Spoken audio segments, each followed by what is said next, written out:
You may think that all Cartier watches are small, rectangular and dressed with Roman numerals, and for the most part you'd be right. But just because that's the rule doesn't mean there aren't exceptions. This is what happens when the famous French jeweller lets its hair down, the Cartier Rotonde de Cartier Central Chronograph. If you like these videos and want to see more, please help the channel by subscribing. Don't forget to click the notification bell too. High-end watchmaking has really evolved in the last few decades, primarily because of greater consumer understanding thanks to exhaustive resources like the internet, and that has led to buyers paying a little more attention to what's doing the ticking inside their new timepiece. Movements purchased off the shelf from manufacturers like Etta and Sellita are good, great in fact, especially when it comes to maintenance and long-term reliability, but more and more would-be watch owners are coming to terms with the fact that they want something a bit more special. This is a good point to get some perspective. Most people who buy a watch aren't worried about the specifics of the movement, in much the same way most car buyers aren't worried about the engine in their luxury car, but the small pool that does is getting bigger. So, while Cartier enjoys a lot of well-deserved success for the following its small rectangular watches dressed in Roman numerals get, there's an opportunity arising to do something a little more interesting. Cartier is no stranger to the pursuit of the esoteric. In fact, the brand's history is littered with weird and wonderful timepieces that turn tradition on its head. A great example is the ID1 concept watch, housing a movement fashioned by deep reactive ion etching for tolerances so precise that the entire movement needs no lubrication at all.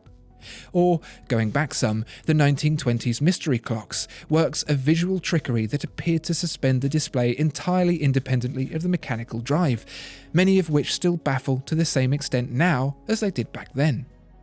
And back a little further still, how about the crazy idea to manufacture a case with solid lugs for a more structurally sound wristwatch, rather than simply soldering wire lugs to a pocket watch like everyone else did? Sounds obvious now, but Cartier did it first, and now the company is at it again. What ties many of Cartier's innovations together is the pursuit of a practical solution, which isn't really what you'd expect from, traditionally, a manufacturer of fine jewellery. It's what stands Cartier apart, an understanding that goes more than skin deep. The ID2 concept is another great example of this, a watch that, among many other technical highlights, uses fiberglass mainsprings for vastly increased stored energy, up to 32 days. The practical solution here is equally sensible, and one that has plagued wristwatches since Longines first made one with a chronograph built in. Traditionally, a chronograph or stopwatch has been a separate device to a clock, or has a clock as a secondary function, but with wristwatches the size they are, and with the priority given to the main timekeeping function, the chronograph has always taken a back seat. What you get is small subdials that can be easily obscured, a fact that changed Omega's Speedmaster design quite considerably before it was suitable for use by NASA. The hands may have been thinned and coloured white to increase legibility, but their overlapping interaction was never fully resolved. So Cartier has had a crack at solving it by making the chronograph the centre of attention, but not at the expense of the primary timekeeping functionality. This was achieved through an entirely new hand-wound movement, the caliber 9907 MC, which has completely rearranged the typical chronograph architecture in favour of a central display.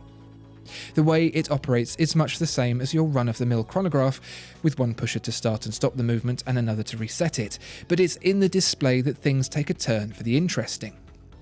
Dominating the centre of the dial is a raised display, with a seconds track around its circumference and a minute disc set just inside. But what of the time? Here's the clever part. Only the tips of the hour and minute hands really need to be seen to tell the time, with everything in the centre simply wasted space, and so that's all you get, just the tip. With the hours, in Roman numerals of course, and the chronograph seconds track doubling as a minute track as well, it's more than enough to get the job done.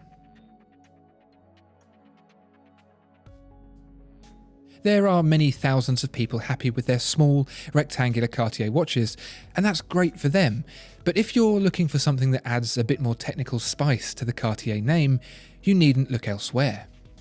Watchmaking may have changed over the last few decades, but in this respect at least, it's certainly been for the better. Discover more exceptional watches at watchfinder.co.uk. If you enjoyed this video, please like and subscribe. If there are any other watches you'd like to see reviewed, please let us know in the comments below.